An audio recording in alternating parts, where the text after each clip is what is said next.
It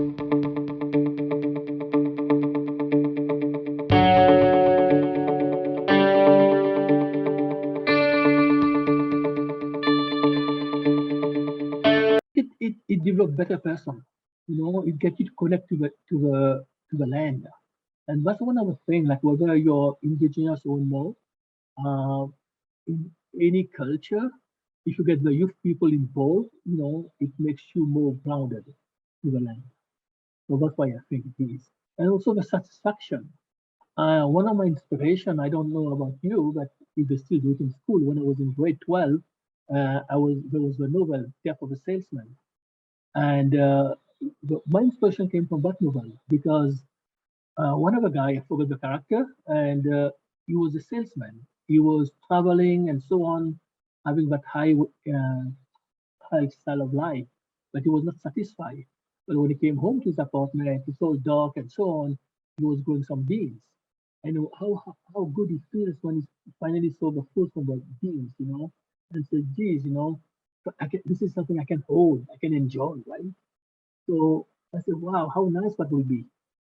Despite for myself, I've been inspired by grandparents and so on, and my parents about our culture, and but this is still one touching point for me that make me grounded in our culture in the land.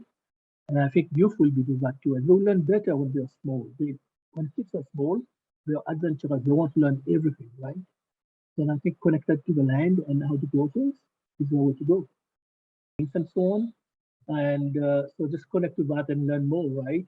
And there are lots of information on the net, but be careful what to choose, right? Because there's lots of garbage also.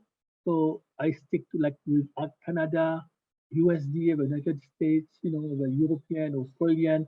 I stick with the high things. Yeah.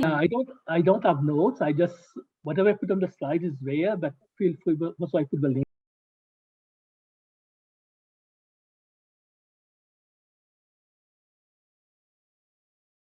So this way you ensure that information you're getting are a little bit more credible than just like just reading else.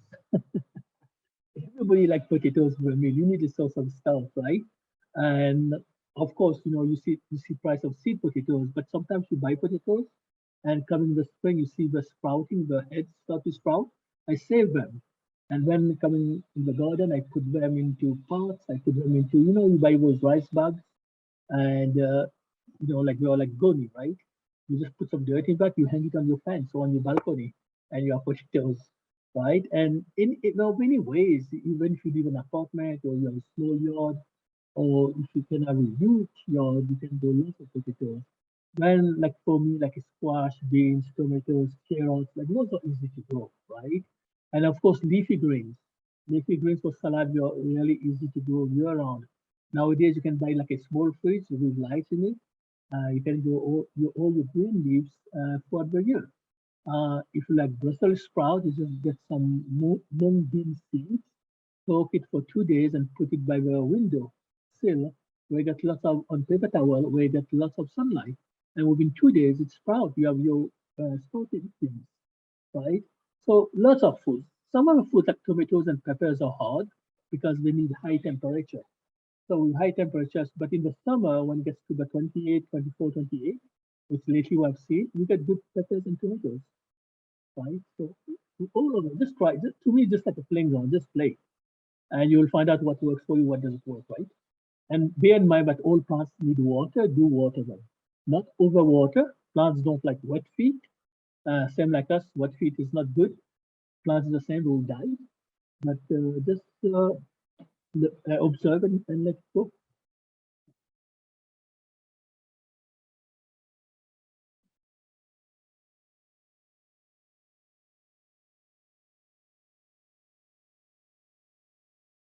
Canadian farmers, like like we have support, right? We are at the like forefront of innovation. So in many countries, they don't have a capital, and land tenure is a problem in the third world developing countries. Land tenure, like is a huge problem. Financing is a huge problem. So that's why, like when we talk about second green revolution, basically like asking industrial countries to put more investment into those countries so that we can have capital, we can have equipment to really expand agriculture. So here in Canada, like I said, our government's stable, and so we can do that way, way better. We see programs announced from the feds to provincial, really supporting the farmer, which is great, right? But in other countries, it's a different story.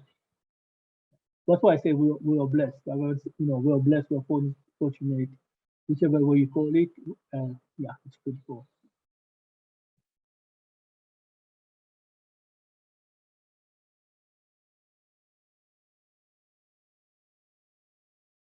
Yeah, I couldn't agree more. We really are fortunate in Canada to have the resources and also not just like the mining or the oil and gas, but also the agriculture and food resources that we have. Because without it, it'd be a lot harder for the world to support the population it has. So And even like Agriculture Canada through global affairs, we try to coordinate Canadian health, like teaching, technology, and so on into these countries. Yeah.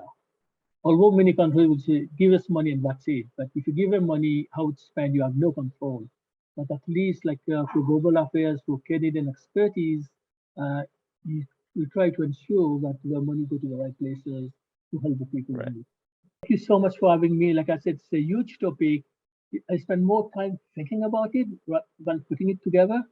I said, where do I start and so on. But when, like I said, like many people should know like how agriculture evolved and what are the issues, and like feeding the population is a big one.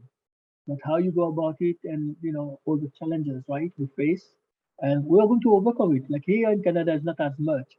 We have the capacity to be more resilient, but in other countries, not so, right? So we wish all of them the best. Thank you for awesome. having me. I can Thank only you so much. think or wonder the next topic you will have for me. Oh, we definitely will be in touch. Thank you so much, Jay. Sure, And thanks for taking the time to join us. So sure, you're welcome. Yeah. yeah. With that, thank you everybody for coming. Hope you have an amazing Thursday and weekend, and we'll see you next week for another Food for Thought. Thank you. Yeah. Bye, everybody. Yeah.